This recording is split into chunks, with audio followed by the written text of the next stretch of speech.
What's going on, everyone? This is Gengar's Watch List, and we've got our weekly anime review. I know there are a ton of anime out there every week that are being put out that it can sometimes be overwhelming to decide which ones you want to go and watch. So I am at any given time watching usually 10 to 15 different anime, a lot of them being ones that are the current seasons that are coming out as they're coming out, but I also occasionally am watching some older ones as well. So I've got 11 different anime that I'm watching right now and go through them from the ones that I'm most excited about right now, the ones I like the most, down to the least, maybe the ones that I might be dropping. I've also got one that I just finished that I highly recommend, and two that I'm looking forward to that are just coming out that I haven't gotten into yet. All right.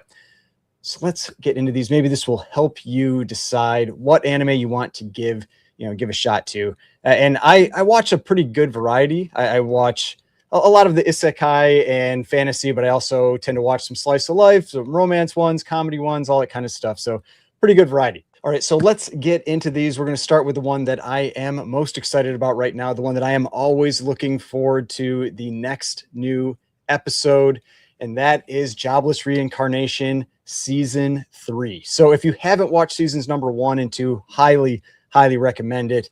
This is an isekai fantasy type anime, but it definitely took a different pathway than what you normally see. It's not just a character that's overpowered and dominating everything all the time. Like right from the beginning, he is struggling through his life in this world. He does have quite a bit of power. He does build that up over time. But in season 3 here, we are following Eris. So now we've got one of the people that he has traveled with, specifically in season 1. And so now we're getting the focus on her with season 3, at least so far in the first 2 episodes. Highly recommend it. Great storytelling, great animation, amazing like fight battle sequences and everything. But just the story is what really draws me with this one, is that I want to know what's happening with each episode. And so I'm just looking forward to that next episode dropping each week. All right, next one. So maybe a surprise. I don't know for some people, but this is my second favorite one so far this week, and that is Kaiju Girl Caramelize. So this is where I said, like, sometimes there are some romance type slice of life anime that really draw me in, and I loved this first episode. I thought it was super cute. If you're into that kind of stuff, it's super cute, and it had pretty solid animation, a little bit of the AI when you got to the kaiju side of things, like the feeling of the AI type animation, but really cute. It had a feeling very similar to Apothecary Diaries, where they do the little like cat ears with their hair and that kind of stuff, which I really liked. I appreciated. Storytelling so far I really liked. I thought it was a very unique anime. Basically, you've got this girl who transforms into a kaiju, or partially transforms depending on her feelings, like an emotional response if she gets excited or nervous or that kind of thing. And so I like this first episode. I like where it's going. I am really looking forward to more episodes of this anime. Highly recommend. You can see people on Crunchyroll really liking it too. It's got 4.9 out of 5 after the 1 episode. All right, moving on to number 3. We have got Black Torch. So this one, you've got a character who's basically a modern ninja. He's been trained as a ninja, but he can speak to animals.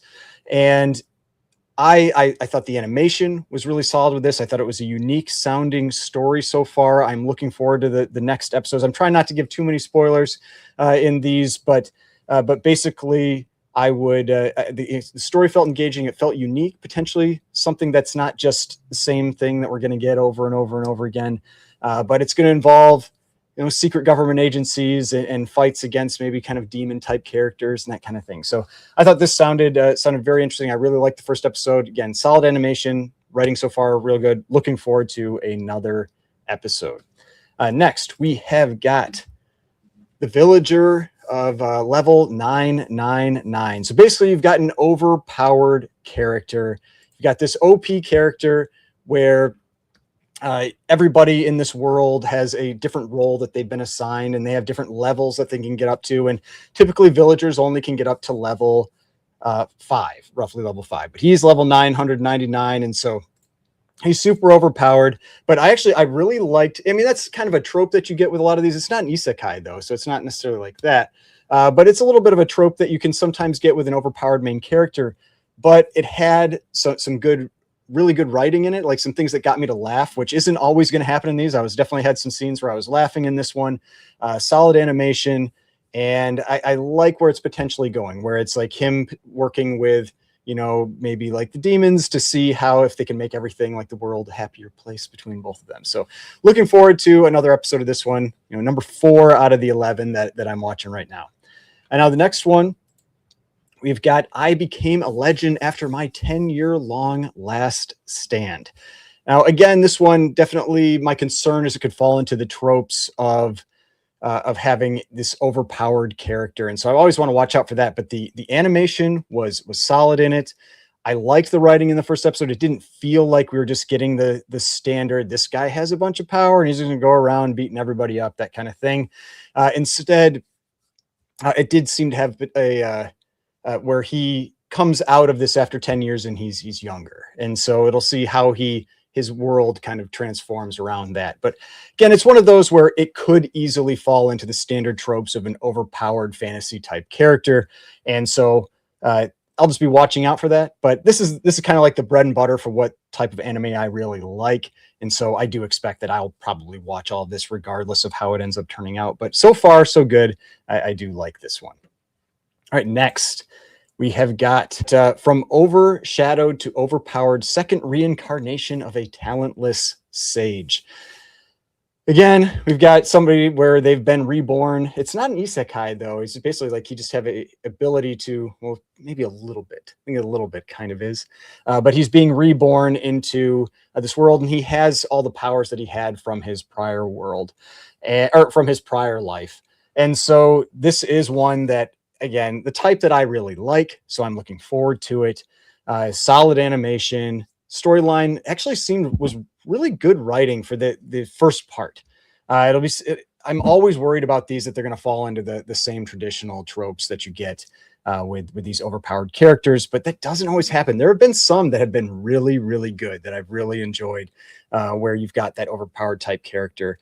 So definitely looking forward to more episodes of this one. We'll see how it all turns out, but recommend checking it out. Like I said, animation was good. Storyline so far seems good. We'll see how it plays out after a few more episodes. All right, now next we've got a season 2. We've got Skeleton Knight in Another World.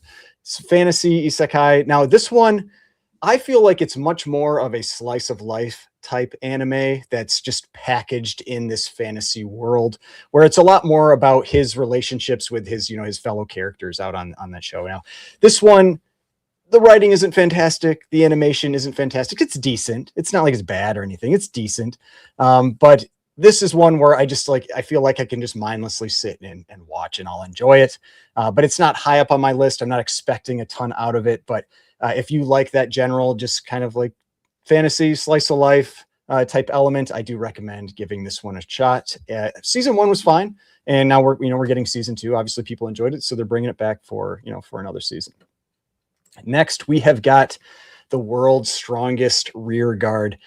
This one definitely feels like it is going to fall into the tropes of overpowered character reborn into a world.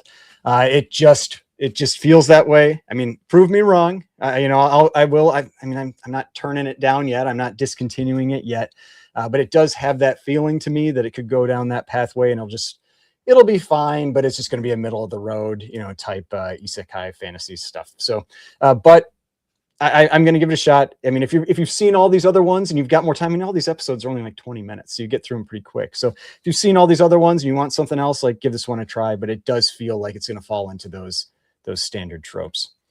All right, next one here. The Exiled Heavy Knight Knows How to Game the System. Now, this one actually looks pretty good. The only thing I didn't really like was it had some weird animation choices. So this one, same thing. Guy's reborn into another world where he knows the secrets behind how these character builds work, and he's going to be able to like overbuild his character, but that character isn't liked in this world. That type isn't liked in this world, this kind of thing. But that's why he's been exiled. But it was using some weird like 3D AI feeling animation in a few scenes. And so that one was a little bit of a turnoff to me for, for that. But we'll see. I'm definitely going to keep watching it. The storytelling seems interesting. Character design seems interesting, but there were some little things there that I didn't like as much. So that's why I've got it further down on my list here, at number 9. None of these are really bad yet, in my opinion.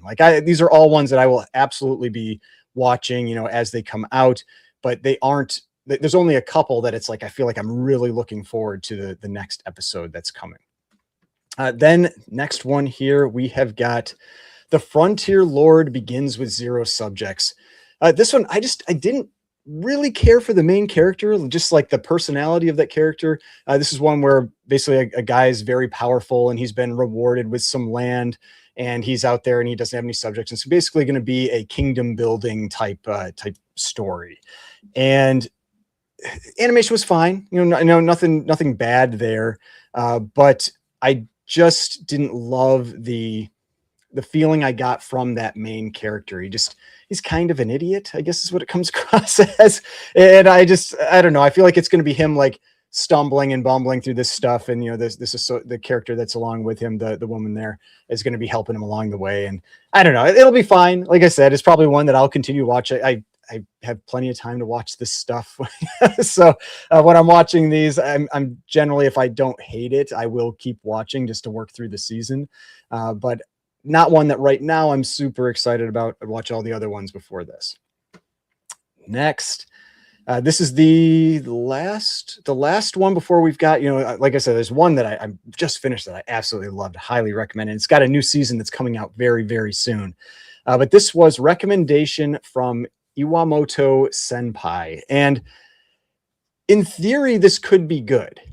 Basically, it's set in like the early 1900s. It seems like what they're trying to do is they're trying to pull together people that have supernatural powers. I don't really know for what end yet or anything like that. Animation was fine. Writing seemed fine. But there's something about it that was just kind of boring. I was watching a little bit late and I was struggling to stay awake while I was watching it. And so that's not a great sign. It wasn't like really pulling me in. It just seemed a little boring. Maybe it's just a little too slow at first. I'm definitely going to give another episode or two a shot, but this is one that I could see just kind of slipping down my list on Crunchyroll, and I just kind of forget about it over time. But we'll see. We'll see how, the next 1 or 2 episodes go. You can see maybe other people felt the same way. It's already down at 4.1 stars after 1 episode, which on Crunchyroll is pretty bad. So I feel like other people maybe felt the same way about this one as me. All right, now the one that I ended up binging. I loved this. This actually came out in 2022, but I hadn't seen it yet. Trapped in a Dating Sim. The world of otome games is tough for mobs. And so I absolutely love this. I thought it was hilarious. Animation was great. Writing was great. It's definitely like a slice of life romance, but it also has some fighting and battle sequences in it, which is all part of the joke of this. I ended up binging this whole season 1, in under a day. I kept watching episode after episode. I was like, oh, I'll watch another one. And to me, that's just a great sign. For one, it's not one where I felt like I was like, maybe I'll come back to it. I loved it. I'm looking forward to season 2. I'm a little worried that season 2 could, because I feel like they accomplished a lot of what they needed to in season 1. It's like, it feels kind of like the Shield Hero anime, like where that feel like that should have ended at season 1 and then they kept doing more. But we'll see. So I'm looking forward to it because I love that first season, but it's been a few years. So you always worry like what's changed in terms of writing and animation style and everything when you have that big of a gap. But yeah, I love this. I would highly recommend season 1 at a minimum. And you've got season 2 coming out soon. All right, then the last 2 these are ones that I just haven't had a chance to watch yet, but they're coming out pretty soon. If they're not, I think they're already out maybe. But that is The Insipid Prince's Furtive Grab for the Throne. Just, I don't know, it's my style. It's kind of like a fantasy type action adventure or whatever, anime. So we'll see how that one goes. And then we have got A Livid Lady's Guide to Getting Even, How I Crushed My Homeland with My Mighty Grimoires.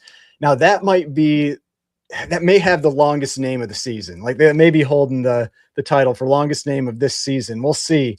I like the idea behind it. You can see here, basically it says, after being betrayed publicly by the crown prince and thrown in prison, noblewoman Elizabeth escapes her kingdom with the legendary 7 grimoires, while help from a viscount from a neighboring nation, or with help from a viscount from a neighboring nation, she builds her life while plotting revenge against the kingdom that cast her aside. I like the idea. We'll see how it actually is executed, if it's any good. But I thought that this one sounded interesting, sounded fun. But hey, hopefully, this is helpful to you. It makes, gives you some ideas, some things that you might want to give a try to. I'm super excited about it. There's a couple more new anime that are coming out that are, follow-ons from prior seasons that I'm pretty excited about as well. So when those come out, I'll start talking about those too. But yeah, let me know in the comments. Are there any anime that you're watching right now that you think I should, give a try to as well to see, what we think? But yeah, hopefully enjoyed this. If you did, like, subscribe, all that kind of stuff. And I will see you on the next one.